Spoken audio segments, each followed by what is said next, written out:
Salut les voyageurs et les voyageuses, je suis Nico, bienvenue sur Explorama. Partons aujourd'hui découvrir ensemble les raisons de voyager en Allemagne. Les rappels comme d'hab, pas de géopolitique ici, ça nous intéresse mais c'est juste pas le but, c'est pas l'endroit, pas non plus dans les commentaires, merci. Et une vidéo qui n'est qu'une introduction, je tiens à insister là-dessus, surtout sur un pays aussi varié et riche que l'Allemagne. L'idée c'est de présenter des images et de faire découvrir ce pays, donc forcément ça va être très succinct, sinon ça durerait des plombes. Si une visite détaillée vous tente, pourquoi pas, n'hésitez pas à m'en parler dans les commentaires, ça veut pas dire que ce sera fait, mais bon, au moins je le sais, voilà. Également, si vous pensez qu'il faut parler à tout prix d'un endroit qui n'a pas été mentionné, ou apporter des précisions, tant que ça reste censé, voilà, alors n'hésitez pas à commenter, les commentaires, c'est fait pour ça. Abonnez-vous également si c'est pas déjà fait, parce que merci beaucoup, ça aide énormément la chaîne, donc merci d'avance. Pour les présentations, l'Allemagne, c'est un pays d'Europe de l'Ouest, de superficie plutôt moyenne, on va dire, avec 357 024 km², très exactement. Il est surtout constitué d'une grande plaine qui borde la mer Baltique sur le tiers nord du pays, et puis des petits massifs montagneux séparés, pas très élevés, avant d'atteindre au sud les contreforts des Alpes. En revanche, c'est un pays qui est très peuplé, avec plus de 80 millions d'habitants. C'est d'ailleurs le pays le plus peuplé d'Europe, en dehors de la Russie. Particularité notable, il y a une importante minorité étrangère, avec presque 10% de la population, et surtout parmi eux une grande minorité turque, avec presque 3,5 millions de personnes. Du point de vue religieux, c'est un pays qui est partagé entre le protestant, ce qui est assez logique puisque c'est une religion qui tire son origine en Allemagne avec la réforme de Luther, et les catholiques de l'autre côté. L'Allemagne, c'est un pays qui est réparti en régions qui s'appellent des Länder, il y en a 16 en tout. Berlin est la capitale allemande, et puis aussi la plus grande ville du pays, avec plus de 3,5 millions d'habitants dans la seule ville. Et il y a aussi plusieurs villes qui ont plus d'1 million d'habitants, comme dans l'ordre Hambourg, qui en compte presque 2, Munich ou encore Cologne.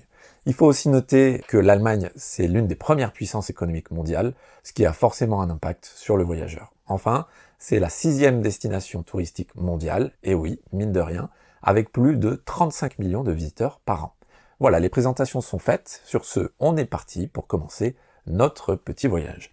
Première grande raison de voyager en Allemagne, ce sont évidemment les villes et les monuments. C'est d'ailleurs probablement le plus grand attrait du pays, et le voyageur qui voudrait parcourir l'Allemagne du nord au sud n'en finirait pas en réalité de faire des étapes urbaines, et on va voir ici un petit florilège. On va commencer avec Hambourg. Hambourg qui a reçu le baptême de Venise rouge du Nord, entre guillemets, pour la couleur de ses briques et de son architecture, et pour ses canaux. Outre son label de ville hanséatique, donc de l'ancienne Ligue hanséatique, elle offre également sa vieille ville hérissée d'églises, ses musées, comme le musée des Beaux-Arts, son ancien port, des quais qui ont été rénovés, relookés, qui s'appellent Hafen City, avec notamment l'avant-gardiste philharmonique de l'Elbe, et puis le quartier de Sankt Pauli, qui a longtemps été quartier rouge, quartier sulfureux, notamment autour de l'avenue de Reeperbahn, et qui est désormais un quartier branché à la mode. Autre ville d'importance, Berlin, évidemment la capitale, qui est en perpétuel chantier depuis la chute de son fameux mur, et qui arbore une architecture parfois ultra-moderne aujourd'hui, notamment dans le Mitte, qui est le quartier central, ou encore dans le quartier de la Potsdamer Platz. Il y a beaucoup de lieux alternatifs à Berlin, principalement les plus connus sont les quartiers de Kreuzberg et de Prenzlauer Berg, mais qui ont aujourd'hui du mal à échapper à ce qu'on appelle la gentrification, même si Berlin reste un lieu d'artistes, voilà, assez culturel, avec encore une fois des lieux alternatifs. À l'est, on va avoir l'avenue Unter den Linden, bien connue, qui rejoignait donc l'est et l'ouest, et qui est aujourd'hui devenue une avenue plutôt touristique, et surtout assez chic. À tout ça, on peut ajouter l'Alexanderplatz, assez pittoresque, où on va notamment trouver la très grande tour de télévision qui s'appelle la Fernsehturm, et où on va pouvoir monter, avoir une très belle vue sur la ville. On peut noter aussi la Karl-Marx-Allee, avec également à Berlin, évidemment, ça et là des morceaux du mur, qui sont désormais devenus des sortes de motifs d'exposition sur presque 1,5 km. On va aussi croiser d'anciens symboles, comme par exemple la voiture Trabant, ancien un petit peu symbole de l'ère communiste, si je peux dire, et qui a été reprise bien, pour balader aujourd'hui les visiteurs. Il va y avoir les statues de Marx et d'Engels, et puis un petit peu partout en vrai, on va retrouver ce sentiment de ce qu'on appelle l'ostalgie, qui est, comme son nom l'indique, la nostalgie de l'Est, c'est-à-dire de tout ce qui était lié à l'Allemagne de l'Est, les objets, l'ambiance, etc. Les réalisations récentes, parmi lesquelles le Reichstag avec sa coupole de verre, ou encore le musée, le Jüdisches Museum, qui est consacré eh bien, à tout l'apport de la population juive en Allemagne. Ils entourent la symbolique porte de Brandebourg qui faisait le lien entre Est et Ouest, et tout ça au sein d'une ville qui est plutôt verdoyante, aérée par de nombreux lacs, quelques forêts, des parcs, comme par exemple le plus célèbre qui est le Tiergarten, mais une ville aussi qui va être de plus en plus victime de son succès. C'est vrai qu'il y a beaucoup de visiteurs à Berlin, parfois c'est vraiment la foule. C'est une ville très sympathique et qui mérite d'être découverte, donc c'est tout à fait justifié, mais il faut le savoir.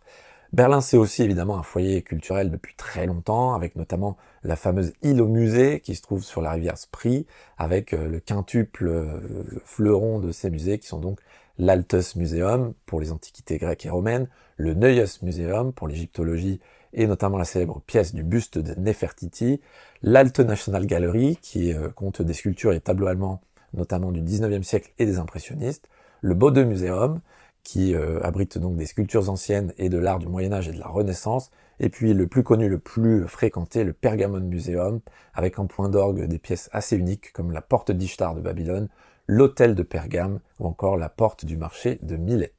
Autre musée important et ou insolite de Berlin, il y en a plein. On peut citer le musée de Checkpoint Charlie, fameux point de passage du temps de la guerre froide, le bâtiment, ancienne prison aussi de la Stasi, l'ancienne police secrète de l'Allemagne de l'Est, ou encore le musée du mur, parmi bien d'autres. On quitte Berlin, mais on va pas très loin, dans une ville qui s'appelle Potsdam, qui méritait en son temps son surnom de Versailles prussien. Pourquoi ? Eh bien parce qu'elle abrite le fameux parc de Sans Souci, avec un magnifique château, qui est pas sans rappeler Versailles du coup, et puis un nouveau palais qui constitue donc aussi un monument à visiter. Autre ville, Dresde, que l'on surnomme la Florence sur l'Elbe, avec son architecture baroque, c'était une des plus belles villes d'Allemagne depuis le XVIIe siècle, avant qu'elle soit durement bombardée par les Alliés en 1945. La reconstruction de ces monuments, il faut le dire, a été assez convaincante, donc on va pouvoir voir aujourd'hui encore le palais Zwinger, son opéra qui s'appelle Semper, ou encore l'emblématique église protestante de Frauenkirche. On va aussi trouver à Dresde la Gemäldegalerie, qui est un grand musée d'art avec des œuvres notamment de Raphaël, Titien, Rembrandt ou encore Vermeer parmi bien d'autres. Autre ville, Weimar, bien connue là aussi, une très belle ville qui conserve de nombreux témoignages de l'époque où notamment Goethe, le célèbre écrivain, poète allemand, s'y était installé et qui fait la part belle à tout ce qui est Bauhaus. Le Bauhaus, c'est ce courant artistique et architectural allemand du début des années 1900 et qui donc est pas mieux représenté que ici à Weimar. Autre ville et une grande ville, Cologne, donc dans l'ouest du pays, qui occupe un site assez remarquable sur le Rhin. Cologne, elle est connue pour posséder la plus belle cathédrale d'Allemagne, qui est vraiment magnifique, classée au patrimoine mondial, et puis des musées de renom, comme le musée romain germanique ou encore le musée Ludwig. On peut aussi noter que Cologne est très réputée pour son carnaval, mais on va en reparler un tout petit peu après. Autre ville à voir impérativement, la petite ville de Rothenburg, qui est la plus belle ville du Moyen-Âge allemand, encore très bien conservée, c'est magnifique.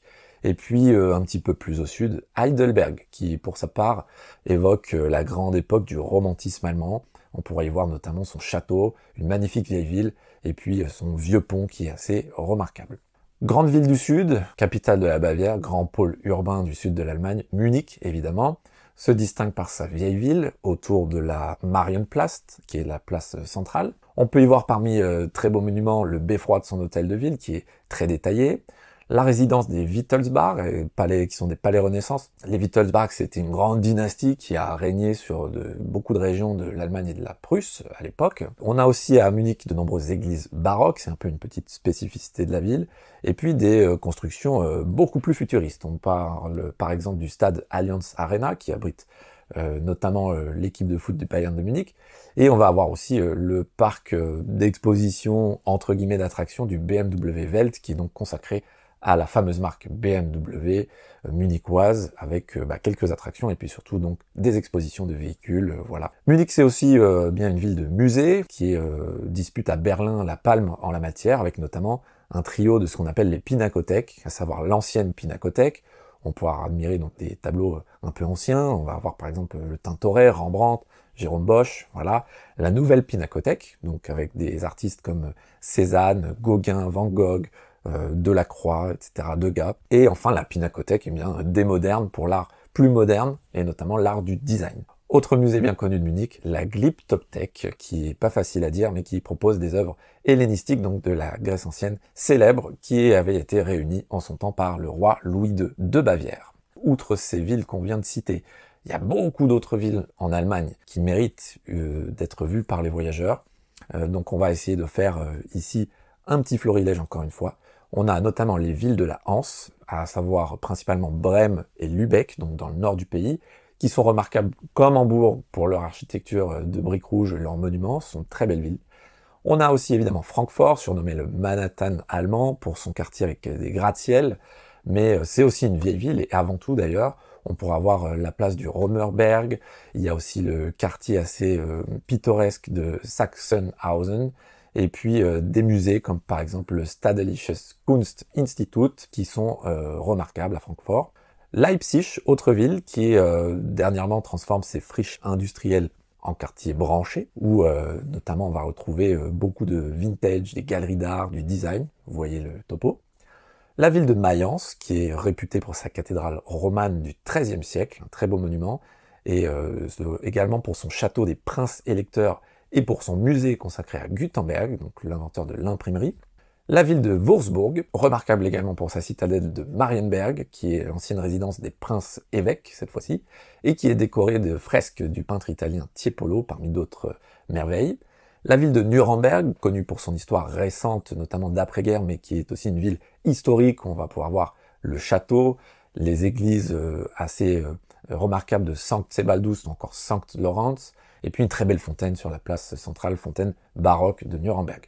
La ville de Trèves, qui se dit Trier en allemand, qui là propose des vestiges romains, tels que la Porta Nigra ou encore les thermes impériaux, et puis aussi une cathédrale remarquable. La ville de Aix-la-Chapelle, qui se dit Aachen en allemand, qui est très très liée à l'histoire de Charlemagne, et qu'on va donc visiter pour sa cathédrale gothique classée au patrimoine mondial, et qui est d'ailleurs l'un des premiers monuments qui a été classé à ce patrimoine mondial. Cette cathédrale remarquable pour sa chapelle palatine, donc de Charlemagne. Et puis, autre ville, Bayreuth, qui là est connue pour son théâtre, qui a été construit par Louis II de Bavière, et notamment pour les œuvres du festival qui s'y tient chaque année, qui est dédié au compositeur Wagner. On a également la forteresse de Burghausen, toujours en Bavière. La ville de Bamberg, ville absolument magnifique, bien conservée, avec une cathédrale du Moyen-Âge et un ancien hôtel de ville qui sont deux des monuments incontournables de Bamberg. Berchtesgaden, autre ville qui est célèbre pour son château des Wittelsbach, donc cette dynastie encore une fois dont on a déjà parlé, mais aussi pour ses églises et pour une visite un petit peu plus insolite, à savoir les anciennes salines, donc les endroits où on produisait du sel et qui datent du XVIe siècle, donc c'est très ancien, très intéressant. On a la ville de Essen, qui propose un musée d'art moderne très connu en Allemagne qui s'appelle le Folkwang, et également une très belle ville avec une vieille ville qui lui ont notamment valu d'être citée capitale européenne de la culture il y a quelques années. La ville de Bonn, qui là encore possède une vieille ville très très belle, très colorée, avec des belles maisons colorées, mais aussi et surtout la maison natale du compositeur Beethoven, et puis un musée qui lui est consacré. La ville thermale de Baden-Baden, qui est donc riche de ses thermes. On peut citer par exemple Friedrichsbad pour ses fresques, et puis Baden-Baden également connu pour ses palais, tels que le Trinkhalle.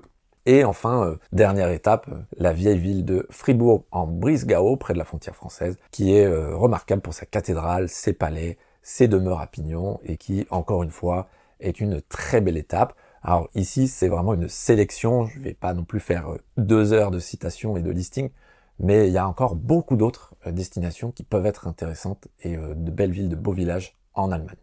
Donc hormis les monuments, les villes citées ci avant, on va également avoir en Allemagne de nombreux châteaux. Et oui, l'Allemagne c'est un pays de châteaux, un peu comme l'Espagne, un peu comme la France, à commencer bien sûr par l'extravagance des châteaux de Louis II de Bavière, le fameux roi fou entre guillemets. Et parmi ces châteaux, on a Hohenschwangau qui est incontournable, donc le château jaune entre guillemets, et surtout Neuschwanstein, qui est probablement le monument le plus connu d'Allemagne, qui aurait inspiré Walt Disney pour son château de La Belle au Bois dormant, et qui est vraiment un château magnifique. Je vous recommande la visite, c'est très intéressant, c'est original, même si vous pensez que vous n'aimez pas les châteaux ou les monuments historiques comme ça vaut vraiment le coup. C'est, il y a une grotte dedans, donc il y a plein de choses auxquelles on s'attend pas.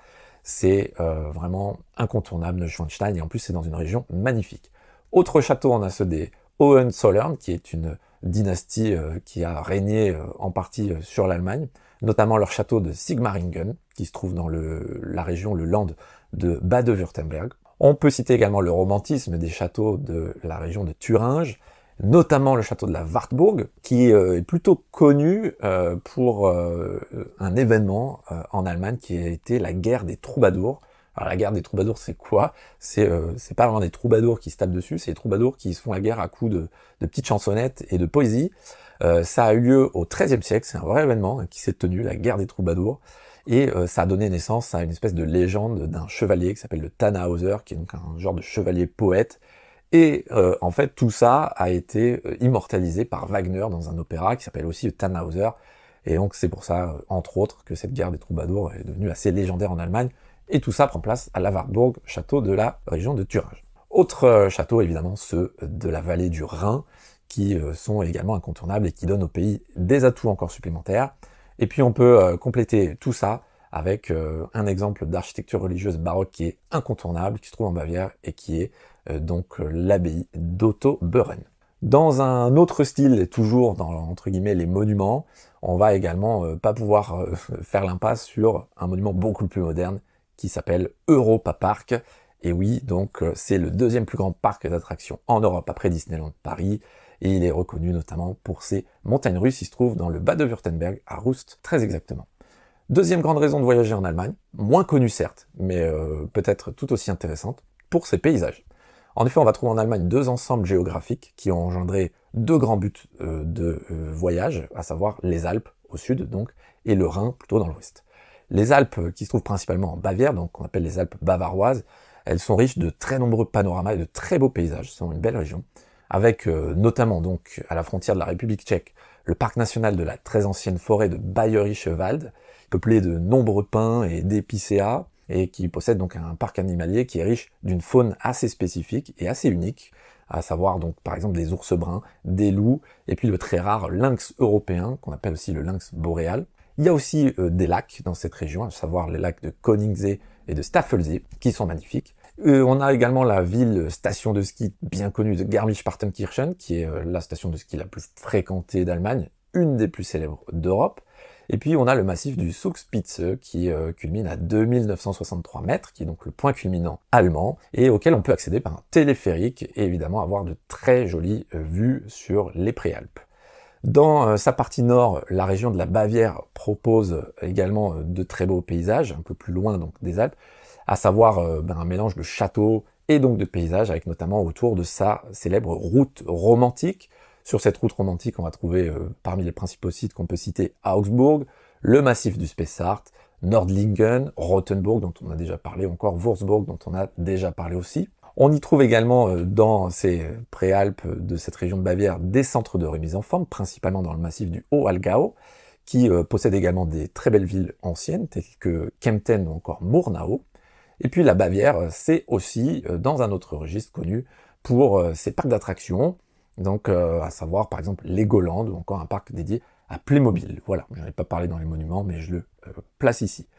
Autre paysage emblématique de l'Allemagne, la vallée du Rhin, évidemment, qu'on va principalement visiter en croisière pendant quelques jours, 3-4 jours, et qui tire sa réputation de ces paysages, notamment de ces vignobles à flanc de coteaux, donc sur les bords du fleuve, et qui sont parfois dominés par des châteaux. On peut citer notamment Staleck ou encore Stolzenfels, et également une région qui est propice à la randonnée. La partie la plus intéressante de cette vallée du Rhin, qui est incontournable et qui d'ailleurs est inscrite au patrimoine mondial, c'est vraiment une très belle région.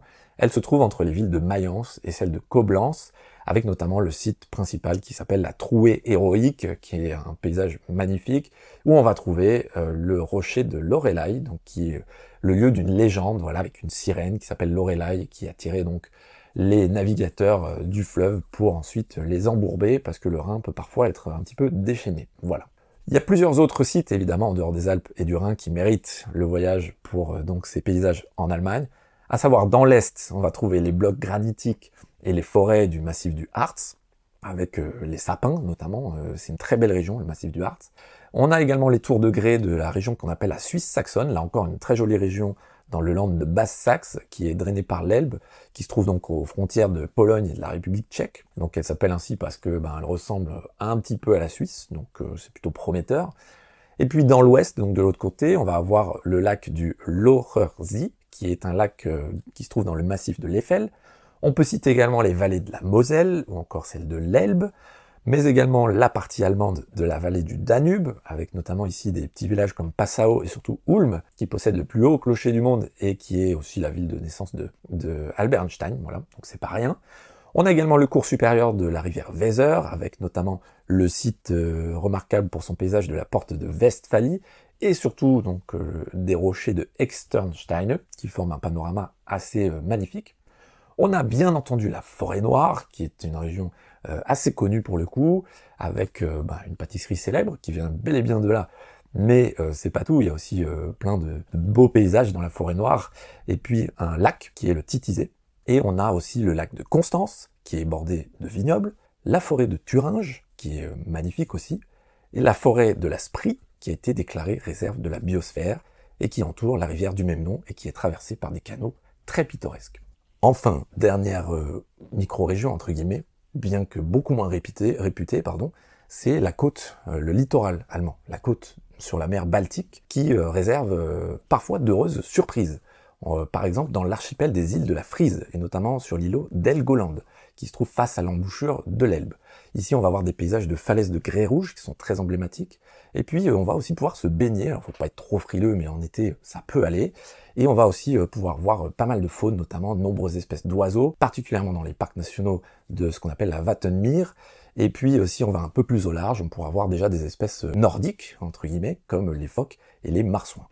Enfin, troisième bonne raison pour faire un voyage en Allemagne, les fêtes et les traditions. Et oui, l'Allemagne, c'est un pays festif, contrairement à un cliché assez tenace, et avec de nombreuses traditions intéressantes. Il y a par exemple le carnaval qui fait partie de ces grandes traditions.